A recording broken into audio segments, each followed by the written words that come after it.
Olá, turma. Tudo certo com vocês? Muito bem. Hoje nós vamos dar continuidade e falar a parte final daquele capítulo de evapotranspiração, né? E hoje nós vamos falar sobre turno de rega e sobre precipitação, tá? É uma aula bem rápida e só para a gente finalizar esse conteúdo. E depois nós passaremos para o próximo conteúdo, que é a parte de medição e condução de água para irrigação, ok? Muito bem. Bem, quando a gente fala de turno de rega, né? O que vem ser esse turno de rega?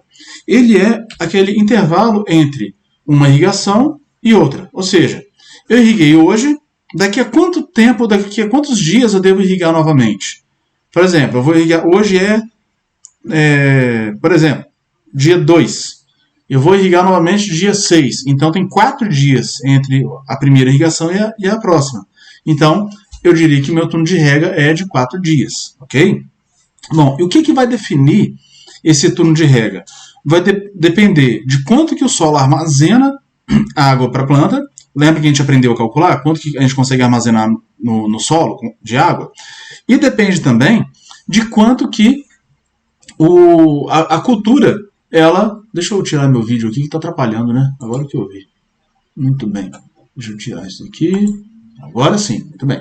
Então, vai depender de quanto que o solo armazena de água e de quanto que a cultura consome. Vamos imaginar aqui, eu tenho um balde de água, né, que cabe 10 litros. Se eu retirar 2 litros de água por dia desse balde, essa água aí vai durar quantos dias? 10 dividido por 2 vai dar 5 dias, né?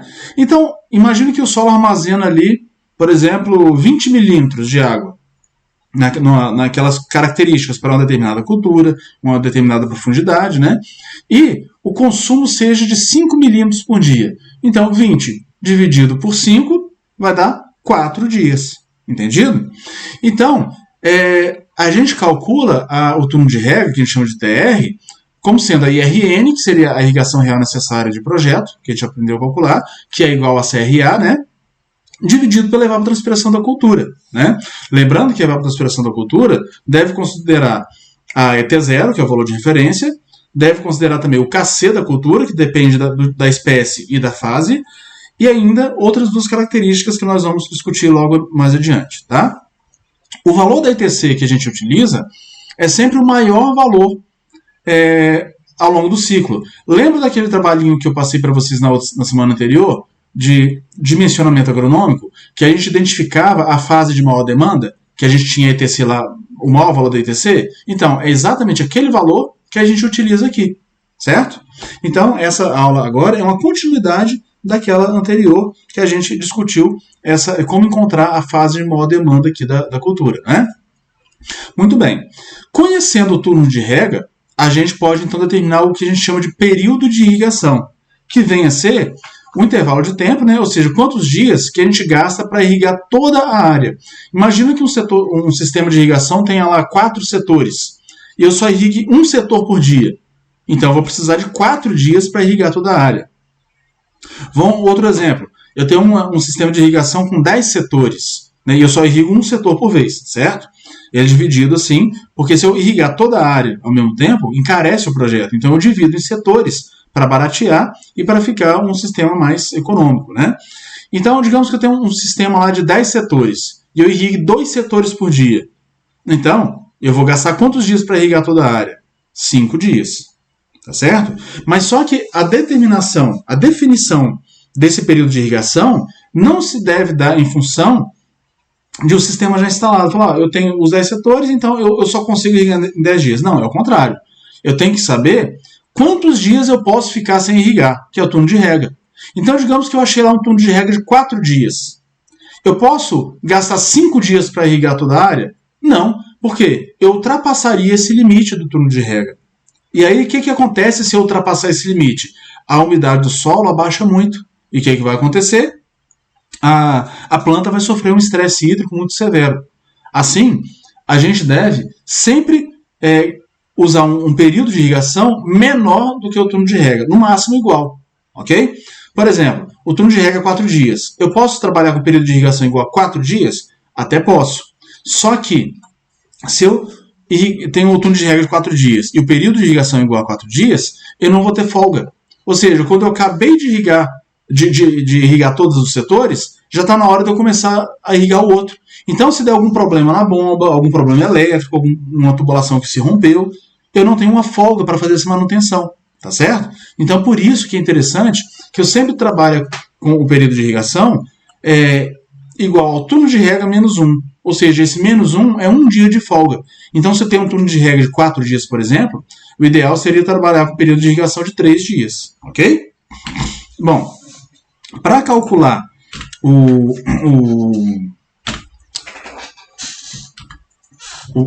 a ETC, né, a gente deve considerar que, além do KC, existem outras variáveis que interferem na evapotranspiração da cultura. Por exemplo, dependendo da frequência de irrigação, se eu irrigo todo dia, a frequência é alta. Então, a evapotranspiração ela permanece alta também. Mas, se ao contrário, eu irrigar com menor frequência, por exemplo, a cada 7 dias, irrigo uma vez por semana aquele determinado setor, então o solo ele vai secar mais. E a gente deve considerar isso, porque quanto mais seco o solo, menor é a evapotranspiração da cultura. E para calcular quanto menor vai ser, eu uso um coeficiente chamado KS, esse chamado fator KS, que é o coeficiente do solo, né? Então esse KS, quando a irrigação é bem frequente, se eu irrigo todo dia, o KS eu posso dizer que é igual a 1. Agora, à medida que eu vou aumentando o intervalo entre irrigações, diminuindo a frequência, esse valor vai reduzindo para 0,98, 0,95, 0,93 e assim por diante. Tá? Outra consideração que eu tenho que levar é como que eu molho a superfície do terreno. Se é irrigação por aspersão, por exemplo, que molha a superfície toda, não há penalização. Mas quando eu uso a irrigação localizada, por exemplo, o gotejamento, ocorre uma redução da evapotranspiração, porque eu não molho toda a superfície do terreno. Né? Isso é claro que vai ocorrer principalmente nas primeiras fases da cultura, quando ela ainda não cobriu completamente o terreno, certo? E aí, se eu irrigo no gotejamento, que ele só molha, por exemplo, ali, metade da superfície do terreno, então eu tenho que considerar que vai ter uma redução da evapotranspiração. E aí eu tenho que calcular baseado num outro coeficiente chamado KL. Né? Esse KL ele é igual a 1 quando a irrigação é a superfície toda, por exemplo, aspersão, pivô central, né? E aí, depois a gente vai falar maior sobre esse detalhe, tá? E ele é menor do que 1 quando eu trabalho com irrigação localizada. Então, a ETC da cultura, a evapotranspiração da cultura, ela vai ser a ET0 vezes o KC, a gente já tinha discutido isso antes, só que agora, levando em consideração esses outros dois detalhes, eu multiplico também pelo KL e pelo KS, certo? E aí, eu tenho que levar em consideração esses dois fatores, ok? Muito bem. Vamos fazer um exemplo aqui para vocês entenderem, tá? Digamos que a gente precisa calcular o turno de rega e um período de irrigação, né, para um projeto, com as características que a gente tem aqui, ó, solo, capacidade de campo 32,5%, ponto de murcha 22,3%, densidade do solo 1,23 gramas por centímetro cúbico, para a cultura do milho, em que a cultura da fase de maior demanda é 1,15, né, a profundidade da raiz é 45 centímetros, a gente vai usar um fator de segurança, aquele fator F 0,4, a evapotranspiração de referência, que é ET0, ali do período de 4,8 milímetros por dia, e o KS e o KL nós vamos considerar 1, ou seja, o KS para irrigação frequente e o KL para irrigação por aspersão, ok? Muito bem. Então, para calcular o turno de rega, primeiro eu devo calcular a IRN. Então, vamos lembrar lá daquelas aulas anteriores, né? A IRN vai ser capacidade de campo, que é 32,5, menos o ponto de murcha, 22,3, dividido por 10, vezes a densidade, que é 1,23, vezes a profundidade, que é 45 centímetros, vezes o fator F, que é 0,4. Fazendo essa continha aqui, obtemos que a IRN é igual a 22,58 milímetros. Agora vamos calcular a ETC. A ETC vai ser ET0, que é 4,8, vezes o KC, que é 1,15, vezes o KS, que é 1, e vezes o KL, que é 1. Então, a gente vai obter 5,52 milímetros por dia. Com isso, a gente já pode calcular o turno de rega, que vai ser a IRN dividido pela ETC. Então, 22,58 dividido por 5,52, a gente vai ter 4,09 dias. ok? Bom, esse valor tem que ser arredondado, sempre para baixo. Se eu tivesse encontrado aí 4,7, por exemplo, a gente arredondava para baixo do mesmo jeito. Por quê? Esse aqui é o limite máximo que eu posso ficar sem irrigar uma parcela. Então, se eu arredondar para 5, 5 é maior do que 4,09, concorda? Então, não estaria correto. Dessa forma, o turno de rega vai ser de 4 dias, ok? Lembrem, sempre arredondar para baixo. Se o turno de rega é 4 dias, qual vai ser o período de irrigação? 4 menos 1, que é aquele dia de folga, né? Então, eu vou adotar período de irrigação igual a 3 dias, ok? Muito bem. Para calcular o KS, só exemplificando aqui, depois a gente vai voltar a esse tema novamente, eu uso essa formulazinha, mas não vamos perder tempo agora com isso, porque essa parte é mais conceitual. A parte de cálculo a gente vai abordar mais adiante, ok? Aqui, ó, só mostrando a capacidade de armazenamento de alguns solos, né? Não tem interesse para isso agora, ok? Bom, vamos para a precipitação, ok? O que é precipitação? É a chuva, né? Será que para projeto de irrigação a gente tem que considerar a chuva? Claro que sim. Principalmente naquelas regiões em que a chuva ela é mais expressiva. Por quê? Se eu considerar a chuva como um componente no balanço hídrico, vai baixar o custo do projeto de irrigação e evita o excesso de aplicação de água, né? Em irrigação, a gente trabalha com 3 conceitos de precipitação. Tem a precipitação total, a efetiva e a precipitação provável. E a gente vai entender para que serve cada uma delas. A precipitação total é aquela precipitação que a gente mede no pluviômetro. É o total de chuva que caiu, né?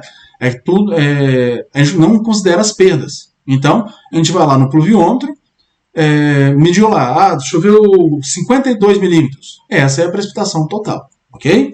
Mas será que toda essa chuva que caiu, ela é aproveitada? Não, há perdas. Então, entra um conceito aí de precipitação efetiva. O que é precipitação efetiva? É aquela parte que ficou disponível para as plantas, né? Então, esse valor aí vai depender de vários fatores. Por exemplo, a umidade do solo, a profundidade do solo, tá? E outras características mais. Seria aquela parte útil da chuva para uma determinada cultura em um cenário qualquer. Então, digamos lá, choveu 50 milímetros, mas eu tinha acabado de irrigar. E aí, choveu lá, desses 50 milímetros que choveu, o sol já estava na capacidade de campo. Qual que foi a precipitação efetiva? Praticamente zero. Por quê? Se o sol já estava bem úmido, parte dessa chuva aí possivelmente escoou e parte dela percolou, foi perdida.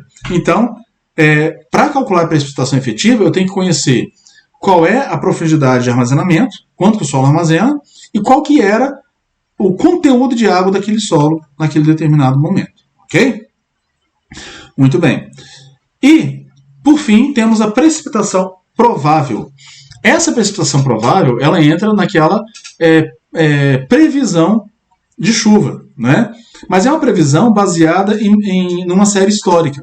Então, seria aquela chuva esperada para um determinado dia ou época do ano com base num nível de probabilidade. Vamos dar um exemplo aqui. Eu peguei uma série histórica de chuva aí de São Roque do Canaã, né? E eu quero saber, no dia 10 de março, qual que é a chance de chover? Qual a probabilidade de chover no dia 10 de março? Bom, baseado na análise de uma série histórica, eu concluí que para chover 4,11 milímetros, tem 25% de chance de isso acontecer. Porque a cada 4 anos que eu estudei, que eu analisei, em um ano aconteceu essa chuva aqui, aproximadamente, né? Tem a chance de chover 1,9 milímetros na probabilidade de 50%. Ou seja, como o valor é menor, a chance de chover é maior, não é? E qual a chance de não chover? 0 milímetro. Aí a chance é 75%. Por quê? A cada 4 anos, 3 anos não choveu. Tá certo? Então, observe que quanto maior a probabilidade, menor é o valor considerado. Né? Vou dar um outro exemplo aqui. Isso aqui é até um pouco folclórico, né? Você já deve ter ouvido aí dos seus avós, seus pais comentando, né? Que no dia de finados, se perguntar aos idosos qual a probabilidade de chover no dia de finados, eles vão falar, é 100%. Claro que isso aí é uma observação não técnica, né? Não é uma observação probabilística. É uma observação mais cultural. Que o pessoal fala, todo ano, no dia de finado, chove, que é o dia 2 de novembro. Geralmente é o início do período chuvoso, e realmente é um dia que costuma chover. Mas é claro que esse 100% não existe, isso aí depende da região. Se você vai lá para a Amazônia, por exemplo, a chance é muito maior do que você ir lá para o sertão do Rio Grande do Norte, né? Então, tem essas diferenças aí. Isso aí, como que eu posso saber se eu estou acertando? Só fazendo um estudo baseado na série histórica mesmo, ok? Muito bem. Essa era a aula rápida que eu falei para vocês, né? Somente 15 minutinhos aí, tá, gente? Eu espero que vocês tenham entendido, né? Deixa eu só voltar a aparecer para vocês aqui. Muito bem. Então, eu vou deixar uma apostila disponível, dei uma lida nela, e para a próxima semana eu vou passar uma lista de exercícios com um cálculozinho e umas perguntas para vocês responderem, ok? Muito bem, e até a próxima semana.